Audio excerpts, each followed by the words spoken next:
This conference will now be recorded.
P. aeruginosa also releases toxins into the extracellular environment.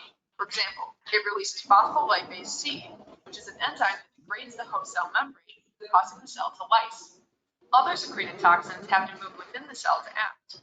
For example, exotoxin A is released by P. aeruginosa into the extracellular environment and then taken up by nearby host cells, where it targets ADP ribosylation of elongation factor 2, which is a ribosomal protein. That inactivates protein synthesis and eventually leads to cell death. Hyoscyanin is another example. It's a blue pigment with a a sweet, fruity smell like grapes that's released by P. aeruginosa and taken up by nearby host cells, where it generates reactive oxygen species that cause oxidative damage and cell death. In the environment, piocyanin is released by P. aeruginosa, and it's taken up by microbes that are competing for nutrients in space and causes them to die as well. A sweet, fruity death. P. aeruginosa also secretes pyoverdine, a green compound that is an iron chelator that binds to iron and transports it to P. aeruginosa. Symptoms of P. aeruginosa infection depend on the site of infection. Usually there's a fever, an elevated respiratory and heart rate, and an increased white blood cell count. If the infection is in the blood, it can lead to septic shock. But there can also be localized infections, like an infection of hair follicles called hot tub folliculitis that can look like a red pimply rash. Burns or deep wound infection of a blue-green color and a fruity grape-like smell. And immunocompromised individuals can develop a skin condition called ecthyma gangrenosum that begins with blisters but rapidly progresses to tissue necrosis. People who use catheters can develop urinary tract infections, and those infections involving contact lenses can develop conjunctivitis and eye pain. Individuals with diabetes can develop osteomyelitis, an infection of the bones, classically from a puncture wound through a moist sneaker insole. It can also cause malignant external otitis, an infection in the ear canal, sometimes called swimmer's ear. Pseudomonas can cause tricuspid valve and endocarditis, particularly in IV drug abusers. And finally, individuals with cystic fibrosis can have pneumonia, particularly involving the formation of biofilm. Diagnosis usually involves a complete blood count, as well as cultures of the site of infection, like the blood, sputum, or skin. In terms of treatment, some cases, like Pseudomonas folliculitis, are typically self-limiting, so no treatment is usually necessary. But in more serious infections, cultures and antibiotic susceptibility testing often guides treatment. Topical antibiotics can be used for superficial infections, and aerosolized antibiotics are frequently used for lung infections. In severe cases, especially in immunodeficient individuals, a combination of anti-pseudomonal drugs is needed to overcome multi-drug resistance, like beta-lactam with aminoglycoside, or carbapenems with quinolones and aminoglycosides. So, to recap, P. aeruginosa is a gram-negative rod bacterium that is ubiquitous in the environment. Virulence factors contribute to key features of P. aeruginosa infection, including blue-green color, fruity grape-like smell, and formation of biofilms, which add extra protection to P. aeruginosa on top of its already notable multi-drug resistance. It can cause a variety of diseases from hot tub folliculitis to ecthyma gangrenosum, osteomyelitis, and malignant external otitis, and also causes pneumonia in individuals with cystic fibrosis. Definitive diagnosis is made by cultures, and susceptibility data help identify effective antibiotics. Thanks for watching. If you're interested in a deeper dive on this topic, take a look at osmosis.org, where we have flashcards, questions, and other awesome tools to help you learn medicine. Otherwise, you can always support us by donating on Patreon. Okay.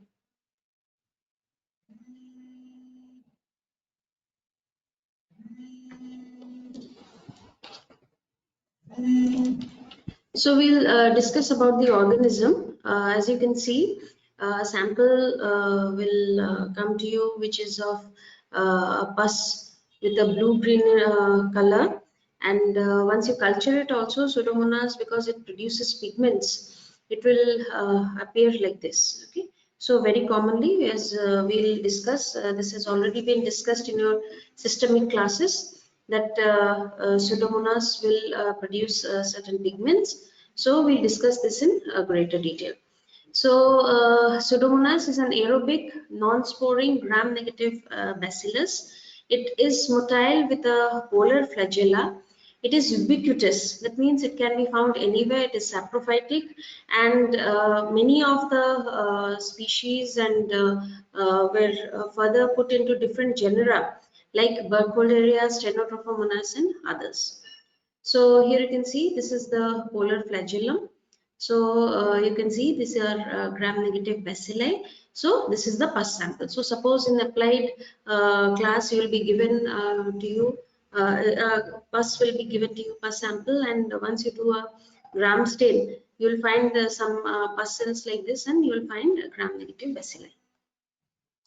So basically it is a slender 1.5 to 3 by 0.5 micron in size. So if you compare with Klebsiella and others, they'll be quite short and they'll be quite stout, but this is quite slender, and this is actively motile with the polar flagellum. This is pileated, as you saw in the video also. There were pili, and these pili are hair-like structures which are responsible for adherence or adhesion to different surfaces. Before any sort of infection, first of all, there should be adhesion to the different surfaces. So this Pseudomonas aeruginosa is an important agent of disease in cystic fibrosis patients. So because this organism produces a polysaccharide with alginate polymers, and usually this is found in patients with cystic fibrosis. Suppose we do a culture also, you will find a very mucoid sort of colonies. You will find normally we do not find those sort of colonies, but in cystic fibrosis patients you can find this type of thing because of the presence of a loose capsule, that is a glycocalyx. And this is not basically a capsule which is a very much defined structure, but these are microcolonies which can be enmeshed and protected from host defenses because of the presence of this loose glycocalyx. So here you can see from cystic fibrosis patients, you can see a very mucoid and a very, this is because of the polysaccharide glycocalyx which is present in these patients. So basically this is an obligate aerobe, and growth is with a wide variation of temperature, that is 6 to 42 degrees Celsius. Naturally, almost all pathogens, they have the optimum temperature of 37 degrees Celsius. It can grow on ordinary media. As we discussed, these are quite ubiquitous. They can be present anywhere. They can be present with the minimal amount of things. They can grow like minimal use of carbon or nitrogen. So that is why it is citrate positive. You might remember that citrate test. We were having a tube in which there was a olivey green color slant, and their citrate can be used as the sole source of carbon in certain organisms. So this also can be done by Pseudomonas aeruginosa. So this Pseudomonas has a distinctive fruity or an earthy smell. So like discussed in the video, it produces a grape-like smell, and suppose you keep the cultures for about 2 days, you can see there will be iridescent patches with a metallic sheen if you culture it on mutant agar. So if you grow it on McConkey or DCA, you'll find non-lactose fermenting colonies. So these are basically non-fermenters because these are obligate aerobes. These have an oxidative pathway of metabolism. They do not ferment. So as we might have discussed in previous classes also, so these are not fermenters. So these are non-lactose fermenters, and these are hemolytic on blood agar. Many strains will have the around the colonies you can see hemolysis, and in the broth you can see turbidity with a surface pellicle. So here you can see these are the colonies. So you might remember these are gram-negative bacilli, and this is a lactose fermenter which is growing on this McConkey agar, whereas this is a non-lactose fermenter like Pseudomonas. So non-lactose fermenters will produce pale or yellowish, slightly yellowish colonies. So these are colorless colonies. So these are non-lactose fermenters. So these are a large group of aerobic non-sporing gram-negative bacteria which are motile by polar flagella. These are found in nature like water, soil and other moist environments, and some of them can be also pathogenic to plants, and Burkholderia and Stenotrophomonas, other organisms also can be present. These are widely distributed in soil and water. These are gram-negative rods, aerobic, and produce water-soluble pigments. Here you can see the greenish type of pigment is produced on nutrient agar, and these are opportunistic pathogens. So in people, as we saw in the video, some sort of previous disease if they are having, or if they are diabetics, or suppose they are transplant patients, or suppose they are on immunosuppressive therapy, or suppose they are admitted to the hospital. So these are an important cause of nosocomial infections. So a slender gram-negative bacillus, already we have discussed about the size. These are non-capsulated, but many of them have a mucoid slime layer like we saw in the picture. So many isolates are from cystic fibrosis patients. They have extracellular polysaccharides which are composed of alginate polymers, and these escape the defense mechanism by the loose capsule in which the microcolonies of the bacillus are enmeshed. So here you can see fluorescent greenish color, sweet odor, and hemolysis can be produced. And there are different pigments like pyocyanin, pyoverdin, pyorubin, and pyomelanin. And some strains have the alginate capsule. And the identification usually in the lab we do on the basis of biochemical tests like the oxidase test and its colonial morphology like beta hemolysis, the presence of characteristic pigments, and the sweet odor, and growth at 42 degrees Celsius. So it is an obligate aerobe, and growth occurs with a wide range of temperatures. So earthy or mawkish or grape-like smell is produced, and iridescent patches with metallic sheen can be seen on different media. So the diffusible pigments are produced by that pyocyanin. So cyanin indicates the blue color, fluorescin is a yellowish green color, pyorubin is red, pyomelanin is a brownish pigment. So characteristic grape-like odor and blue-green pus and colonies, and it has a broad antibiotic resistance.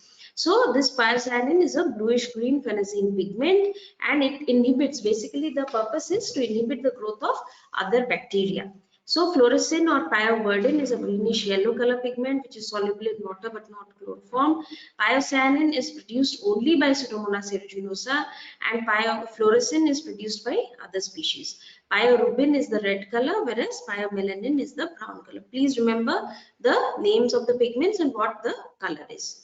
So here you can see this is the bluish greenish color, and this is the reddish or the brownish color.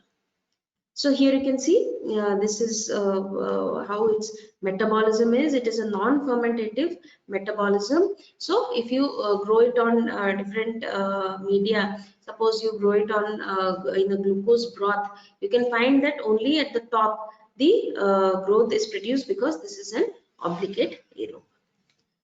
So it has an oxidative metabolism, and nitrates are reduced to nitrites and further to gaseous nitrogen. These are catalase positive as well as oxidase positive, unlike Enterobacteriaceae. So Enterobacteriaceae, you might remember that those were catalase positive but oxidase negative.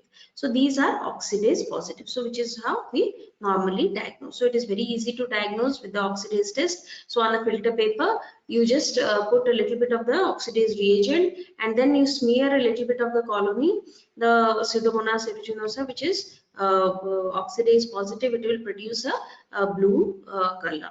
Whereas other organisms like Enterobacteriaceae, like Escherichia coli or Klebsiella, they will be oxidase negative. And this is also catalase positive. That is, suppose you put 3% hydrogen peroxide and then you put a little bit of the colony there. So there will be effervescence, like bubbles of free oxygen will be produced. So this is an oxidative and a non-fermentative organism, and glucose is utilized only oxidatively, like we saw in the picture. If you grow it in a glucose broth, it is only at the top where oxidation can occur. So indole, MR, VP, H2S, all these tests are negative. And why these are mentioned? Because usually gram-negative organisms, we usually differentiate with the help of these in-vic tests. So catalase, oxidase, and arginine hydrolysis tests are used. So there are different types of typing, classification, that is serotyping, bacteriocin typing, bacteriophage typing. So why these are used? Because suppose there is some sort of outbreak, it may be in a hospital or it may be in a ward. So what happens is we have to do this typing in order to know that it is the same strain or a different strain. So it is resistant. So this is a very important character of these organisms. That is, these are resistant to very common antibiotics and disinfectants. So in fact, we use a Dettol or Savlon in order to sanitize different wounds and other things. So these can grow inside Dettol and Savlon bottles. So inside the liquid itself, they can grow. So they can grow profusely in bottles of antiseptic solutions and disinfectants. So which is why we have actually selective media in which cetrimide medium. We have a cetrimide medium in our lab also. So it is a selective media. In fact, other organisms cannot grow, but this Pseudomonas aeruginosa will grow. So this is a cause for concern. Why? Because suppose the patients you have in the hospital, so suppose you are using disinfectants, you are using different antiseptics, but these organisms can in fact grow there. So these are important causes of disease in burns patients. So suppose you have burns patients, infection is an important concern. So in those patients, so topical creams of silver nitrate and other creams we use, so because they have a natural resistance to antibiotics. So Pseudomonas has a natural resistance to antibiotics because these are an important cause of hospital infections, and it is important for epidemiological purpose to do serotyping, bacteriocin typing, piocyanin or aeruginosin typing, so in order to know the source and what sort of outbreak has been there. So these are resistant to a number of antiseptics, and Dettol or cetrimide is used as selective media. So we can use certain antibiotics. So many antibiotics can be also resistant for these organisms. So these produce a bluish green or blue colored pus which cause nosocomial infections, and they can also cause suppurative otitis, localized and generalized infections, urinary tract infection after catheterization or after any procedure, iatrogenic meningitis, or post-tracheostomy pulmonary infections. So there are different virulence factors as was discussed in the video, like the pili, which causes adhesion to cells, flagella, which help in motility and adhesion. So lipopolysaccharides, which are antiphagocytic and cause inflammation. The type 3 secretion system, that is like an injection system which will inject the toxins into the different host cells. So these are cytotoxic, and there are proteases which are proteolytic and cytotoxic. There are phospholipases which are cytotoxic, and exotoxin A which is cytotoxic. So here you can see the type 3 secretion system. It is like injecting the different toxins into the host cell. So this is the type 3 secretion system. So basically they produce nosocomial infections, chronic suppurative otitis. They can cause wounds and bed sores. So suppose older age patients or patients who have chronic illnesses who are admitted to the hospital. So eye infections, urinary tract infections, burns infections, iatrogenic meningitis following lumbar puncture, and post-tracheostomy pulmonary infections, ecthyma gangrenosum, which are typical skin lesions in which septicemia can be there in the patient, infantile diarrhea and sepsis in which a heat labile enterotoxin is produced. There is a typical type of fever which is named as a Shanghai fever, in which there is a self-limited febrile illness and multi-drug resistant infections. So here you can see these are eye infections or different types of infections in the lungs. So if there is disruption of the mucous membrane and skin, or usage of intravenous or urinary catheters, or neutropenia as in cancer therapy, so this is an opportunistic pathogen. So whenever there is an opportunity, it will cause the disease. So different types of virulence factors, just now we discussed different proteases, pili, the glycocalyx capsule. So all these things can be there. So it is invasive and it is toxigenic. It can adhere to and colonize the mucous membrane or skin. It can invade locally and produce a systemic disease and septicemia. So Pseudomonas is also resistant to many antibiotics, and suppose the normal flora are suppressed, for example in patients who are taking long-term antibiotics, in those people Pseudomonas is an important concern. So it can cause septicemia, endocarditis, ecthyma gangrenosum, and infantile diarrhea, Shanghai fever, disabling eye infections, and which these organisms can survive with minimal nutrients. So that is why it can cause disease anywhere. So it is of particular concern to individuals with cystic fibrosis, where the glycocalyx or the alginate capsule comes into being, and here we can see these are also of grave concern to cancer and burns patients and those who are immunocompromised. So this is in cystic fibrosis. So following initial or intermittent episodes of infection, it can become permanently established, and it can chronically infect the lung in more than 80% of cystic fibrosis patients, and it confers an adverse prognosis. So suppose equipments like respirators, endotracheal tubes, all these can be colonized, and they can cause infection in the patients in whom you are introducing these. So urinary tract infections also can be there. Usually these are hospital acquired after instrumentation or surgery, and ascending infection or bacteriuric spread can be there, and bacteremia also can be there in following UTIs. So toxins and different enzymes can be there, like exotoxin A and S, and this acts like like the diphtheria toxin, exotoxin A. So slime layers, biofilms, these are all the virulence factors of Pseudomonas. So it is an opportunistic pathogen, and it exploits some sort of break in the host defenses to initiate an infection. So it can cause prominent hospital-acquired infections like urinary tract infections, respiratory system infections, dermatitis, soft tissue infections, bacteremia, bone and joint infections, GI infections, and in patients with severe burns and cancer and HIV who are immunosuppressed. So how to diagnose? We have to bring the sample according to what sort of disease is there. We have to grow it on laboratory media. We have to isolate it on blood agar and eosin methyl thionin blue agar, and on the basis of gram stain, its non-lactose fermenting ability, and a positive oxidase reaction, its fruity odor, its ability to grow at 42 degrees, other biochemical reactions. So we have to do the diagnosis. So here you can see this is actually a medium in which different colors, different organisms can develop different colors. So this is known as chrome agar. Just this is for your information. So on different media we have to grow them, and on basis of its gram stain and the non-lactose fermenting ability, positive oxidase reaction as we saw in the picture, the fruity odor. So all these things help in diagnosis. So how to treat? Because these are resistant to a number of antibiotics, so that is why we have to give a specific antibiotic after sensitivity testing. So specific antibiotics are used like gentamicin, tobramycin, colistin, amikacin. So we have to be very careful while giving antibiotics for other common infections also, so that these organisms do not grow there. So different organisms like Burkholderia and Pseudomonas are also given in your Pseudomonas chapter. Please go through the chapter. It is a very short chapter, about 2 pages or 3 pages. So it will take hardly 15 to 20 minutes. Just go through the chapter and just remember that Burkholderia molli, it causes disease like glanders in horses, mules and asses, and it is a natural disease of horses, and it is actually glanders is a respiratory system disease in which ulcers and catarrhal discharge is there. So it causes farcy also, like hard cords, the lymph vessels and nodes will develop like hard cords, and in humans it is usually an occupational infection.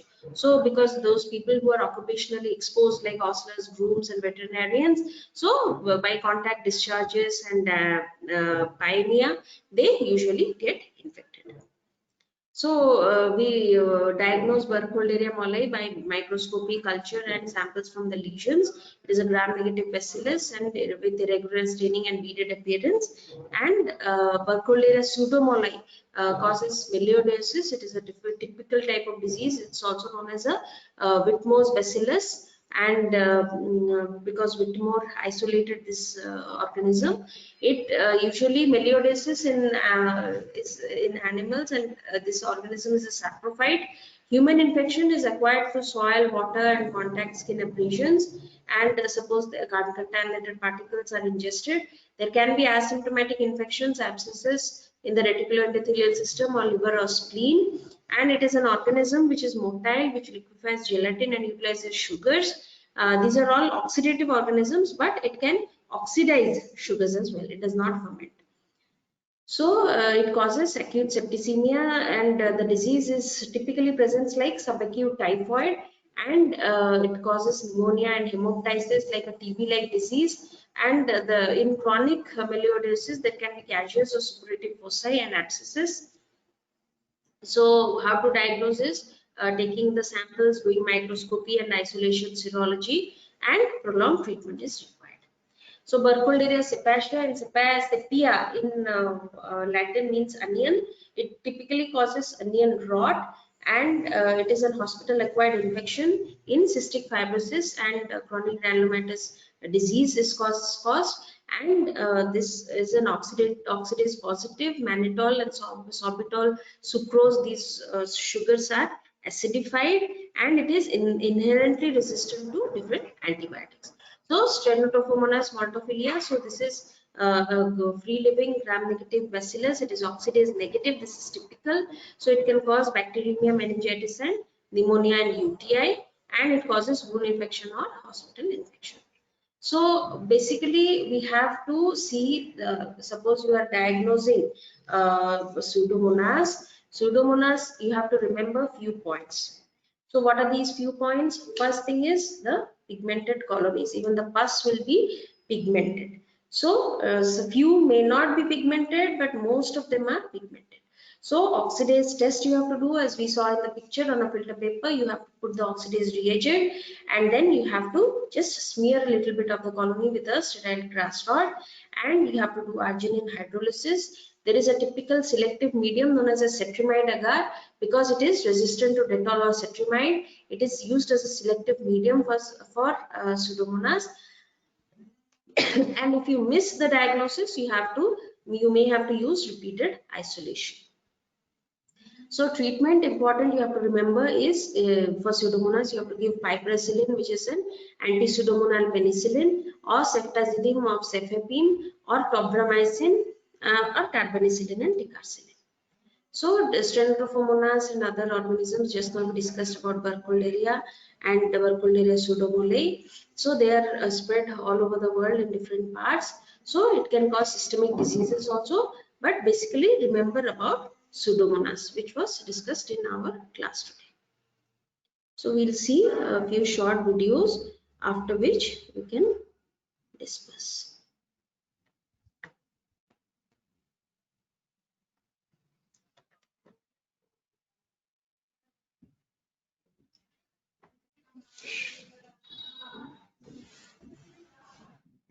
Pseudomonas aeruginosa is a gram-negative aerobic rock-shaped bacterium that can be found in soils, water, skin flora, and many man-made environments. It thrives not only in normal atmospheres, but also in hypoxic atmospheres. This allows it to colonize many natural and artificial environments.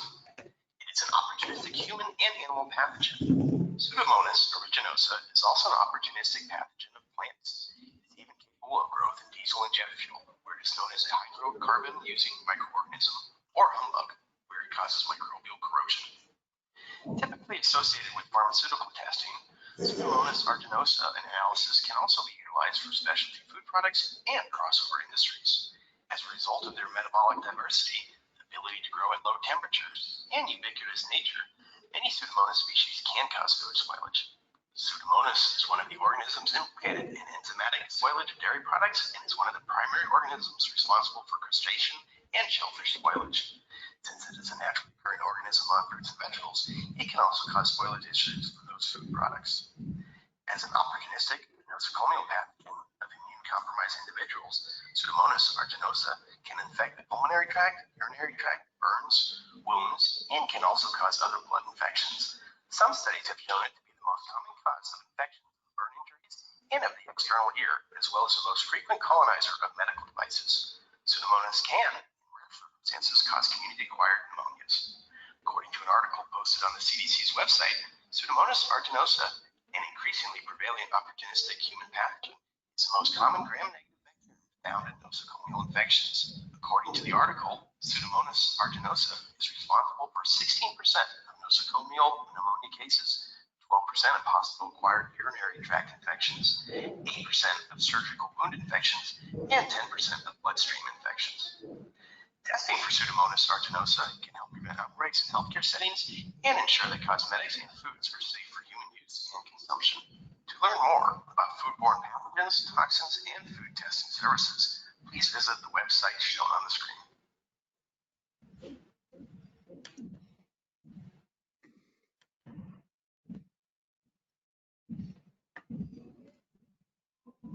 Welcome back.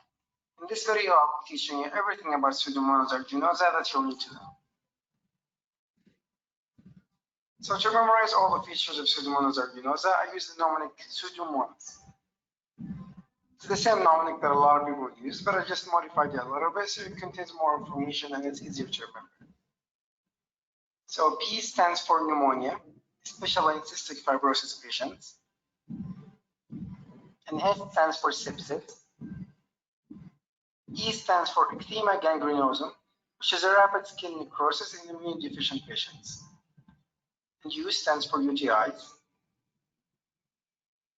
V stands for drug abusers and diabetic patients, which are common targets of Pseudomonas aeruginosa. O stands for osteomyelitis. M stands for mucoid capsule and melted skin infection, which is infection of melted skin in burn patients and burn victims. And the second O stands for otitis externa, which causes swimmer's ear syndrome. N stands for nosocomial infections, especially those patients with long-dwelling catheters.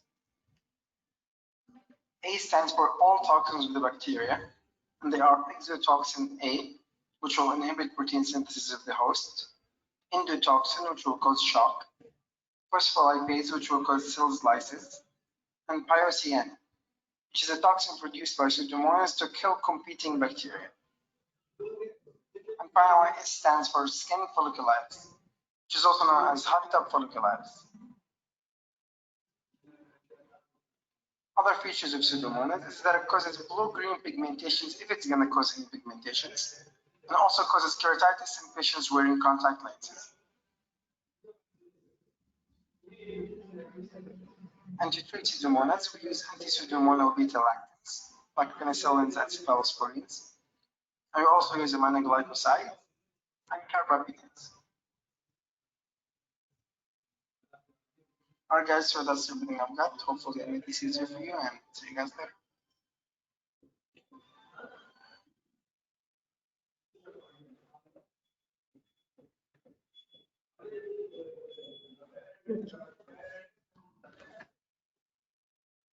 Thank you for joining us today. I hope that you and your family members are all safe